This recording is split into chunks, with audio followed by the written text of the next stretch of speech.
What's up, guys? Today is day 22, 2026, and I'm here to be your daily reminder to say something positive about yourself, say something that you're grateful for, and change your algorithm. Work towards changing your algorithm. Swipe past all the propaganda, swipe past all the lust, swipe past all the food, swipe past all the gossip, swipe past all the bull crap that we are fed on a daily basis, because a lot of it is not good for you. It does not serve you, it does not heal you, does not help you grow, and it does not put you in a positive state. So work towards swiping past that, swiping past and changing your algorithm and starting to feed your mind and eyes and ears with stuff that help you grow as an individual. So yesterday I talked about breaking cycles. A lot of us are in a cycle, and we are always met with a road to where we have to break cycle.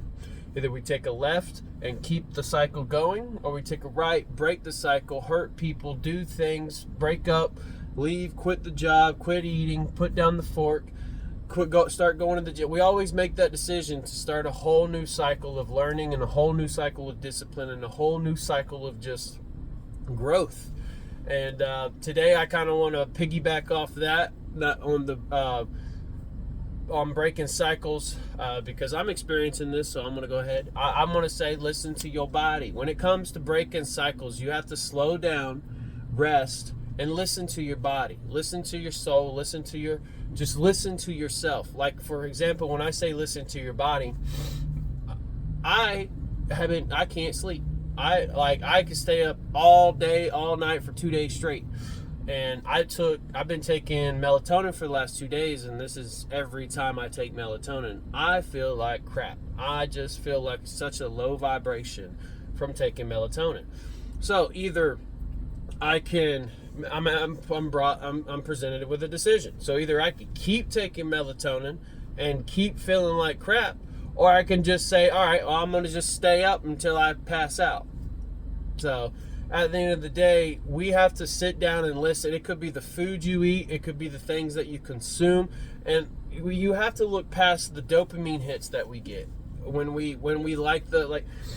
eating the right foods, we get a dopamine hit and we get that feel good. But how do you feel after that dopamine goes away? Will How do you feel the next day after you ate that big meal? How do you feel? Are you going to continuous? A lot of people will do something that makes them feel great, and then all of a sudden they feel like crap. But then they go back to the thing that made them feel great again, and then they get in a cycle of just doing stuff like that because it's called addiction. That's really how you get addicted to anything. That's how you get addicted to alcohol. That's how you get addicted to weed. That's how you get addicted to kratom. That's how you get addicted to smoking, to nicotine, to all of it.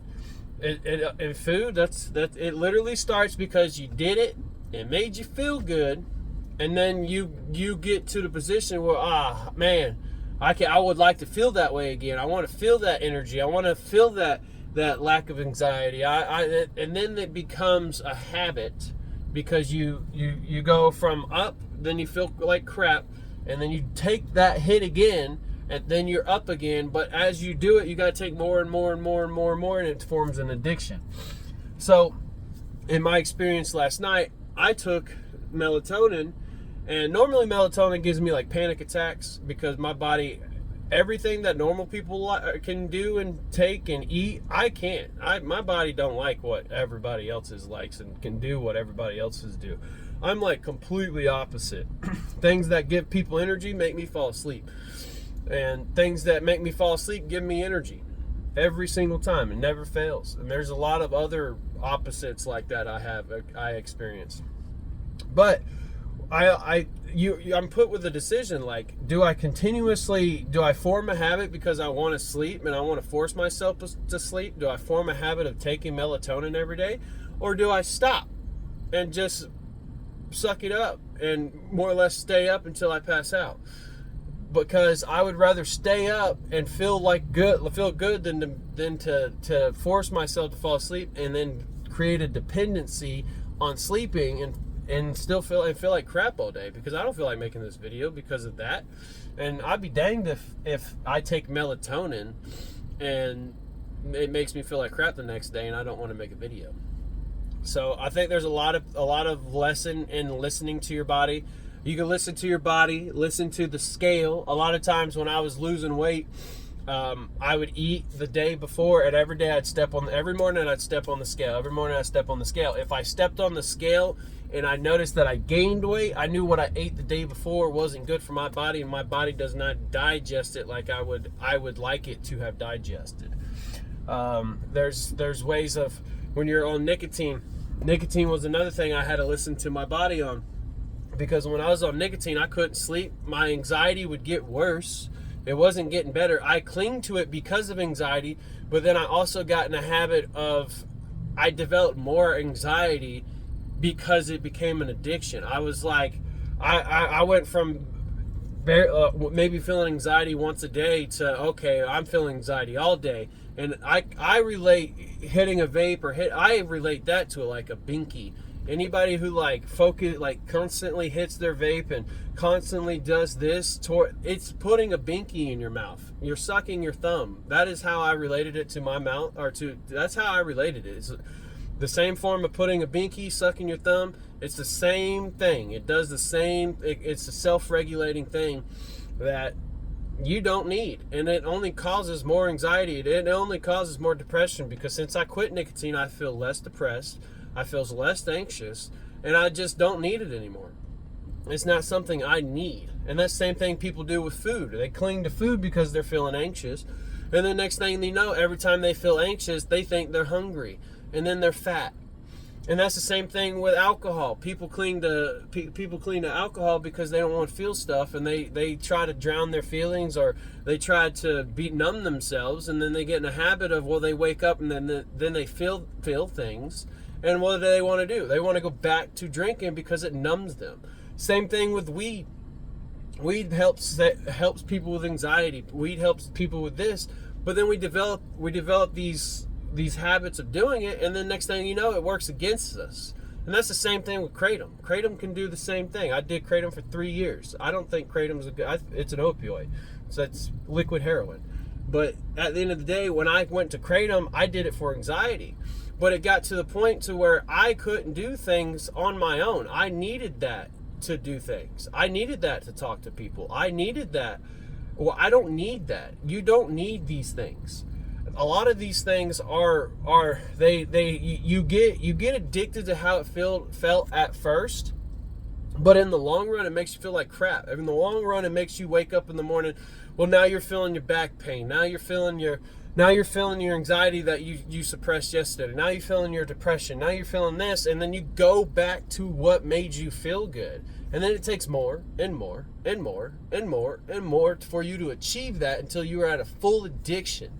And as I've overcome all these addictions, food, kratom, weed, alcohol, nicotine, porn is another addiction. You could get addicted to porn because it's a dopamine hit. It gives you a sense of compassion or passion without having passion. It gives you a sense of not feeling alone by feeling alone, but it makes you feel more alone. So the more you feel alone, the more you cling to it. Like I said, you have to listen to yourself, but you have to cut these things out to listen to yourself. And on a normal day, you should not feel like crap. If you quit something and immediately feel like crap, sorry, you're addicted to it. If you quit, and then a lot of people become addicted to it and they can't stop doing it. They can't let it go. I mean, out of all nicotine, my way of quitting nicotine was gum. I started chewing gum, and then I weaned myself. I went cold turkey on it, realistically. That was the best way I could do it. Vaping, I went from vaping to doing pouches to chewing gum. And I still chew gum. So no nicotine gum, just don't chew gum. Alcohol, I just got tired of feeling like crap. It really just made me feel like crap, so that one was easy to quit. Weed was probably my biggest, one of the hardest habits, just because it's not because I cling to it. I felt like being high was normal. I forgot what feeling normal was, and it took a long time. I got OCD, so it took a long time to be sober in order to readjust what normal was. But like, out of all the addictions I have ever experienced in my life, and I have experienced most of them, Kratom was by far the hardest one to quit. Like I had full opioid withdrawals. Like, people have to physically check themselves into institutes to get rid of that addiction. It is not. I would never. I've done the withdrawal twice. I will never in my life let that touch my lips again. So a lot of it has to do. You just gotta listen to your body. Listening to your body is very important on growth. It's very important to, and you gotta set the excuses aside, man. Because a lot of times you'll come up with an excuse to validate your addiction, and at the end of the day, it's just an excuse. There is no excuse in the world to validate your addiction. There's no excuse in the world saying, "Oh, you need nicotine." You don't need nicotine. It does not have any benefit for you. You don't need kratom. It does not have benefit for you. When you raw dog life and you're able to self-regulate and do all those things, and that's growth. That's what growth looks like, is raw dogging life. It's being able to walk into a room and not feel the weight of depression, not feel the weight of anxiety, not feel it's being able to sit alone without being able to feel like you're just having the weight of the world drowning you, or you're depressed, or you feeling lonely. I don't feel those things anymore, but I had to get away from all of the things that were making me like melatonin. I did melatonin 2 nights in a row, and I officially feel like blah. I kind of feel like I got that little sadness to me. I feel low vibration. I feel like I just almost I don't feel like doing anything. I could just sit here and stare at the sky and stare at the floor. And that was with melatonin.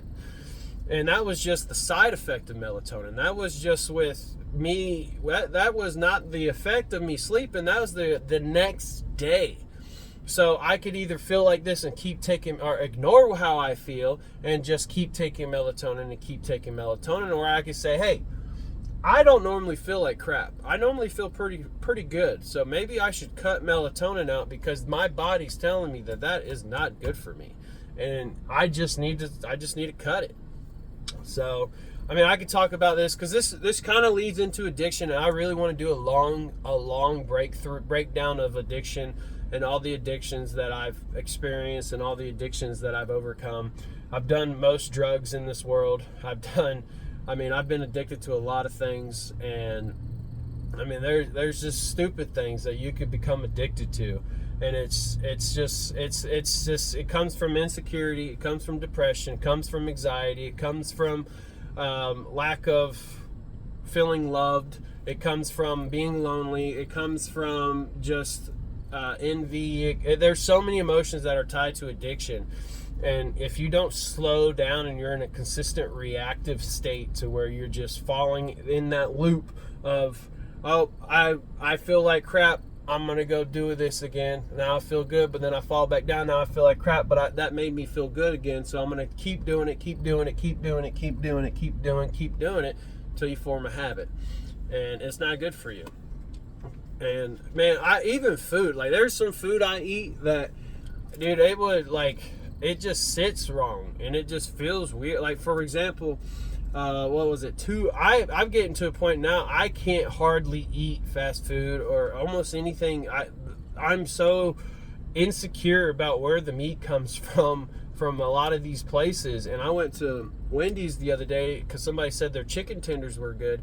That's not real chicken. I'm sorry, that is not real chicken, and it made me feel like crap. So either I can force myself to because it felt good eating it, and then I felt like crap afterwards. So either I can focus on me feeling great while I was eating it, or I could be like, well, maybe I should stop and think about this because I didn't feel like crap before I ate that. So maybe I shouldn't have those chicken strips. That isn't real chicken. I promise you, that's not real chicken. That's like some 3D printed stuff. And a lot of our food is 3D printed, and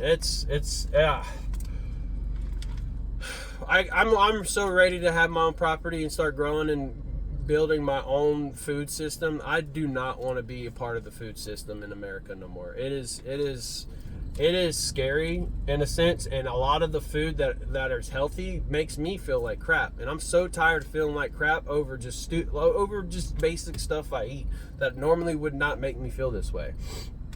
And it's got a lot to do with it's not real no more. A lot of it's 3D printed. I mean, no soup. Go to the Campbell soup aisle. A lot of it's fake. It's just 3D printed bullcrap. So, I mean, just listen to yourself. Listen to your body. And don't keep making the same mistakes over and over and over and over again and living in, just listen to your body. And a lot of times listen to your spirit, because your spirit will tell you consistently, quit that, quit this, quit being around them, quit doing that, quit doing that, and you won't listen. You'll just do the things that make you feel good in that moment. And then when you feel good, you fall into a state of blah. And when you're in that state of blah, all you can think about is going back to that state of feel good. It's called addiction. So I'm not trying to get addicted to melatonin. This will be my last time taking melatonin, and I'll stay up for a couple of days if I have to. I've done it before. I think the longest I've stayed up was like 2-3 days. It happens. It'd be like that sometimes. But yeah, that's pretty much it. I got a Bible verse for you guys. We're going to read 1 Corinthians 10 through 23. All things are lawful, but not all things are helpful. All things are lawful, but not all things build up.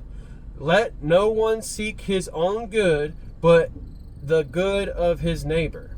Eat whatever is sold in the meat market without raising any question on the grounds of conscience. So, all things are good for you, but just because they're good for you don't mean they're lawful. All things are not helpful. It says that. All things are not helpful. So we live in a, I mean, dude, there's just so many. The food system is, you could write books after books after books of what they're doing to the food, because it started in the early 1900s. And it's just been decade after decade after decade after decade of experiments and pulling stuff out and trying to put people in a state of just blah all day, every day, and trying to get out of that state of just not feeling good is work in itself. Like, you could do it, you could work on it all day, every day, and you have to go through a detox period.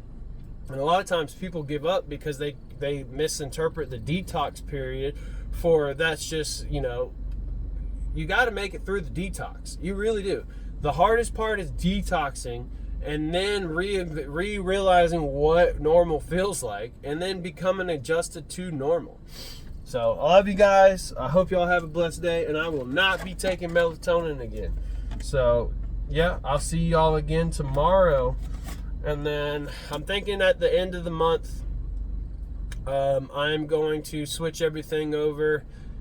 I'll invite the people who have been engaging with the videos, and then we will get this off of my Facebook, my personal Facebook, and then I'll be focusing on my YouTube and my TikTok and my new Facebook account. And then I'm gonna start making more videos, more shorts, more inspirational quotes, and I'm gonna just more or less start pushing out a lot of this content. And I don't want to bombard my Facebook with it, because there's a lot of people that I don't really want to bombard with information that don't care to know the information. So I love you guys. Hope you have a great day. Bye.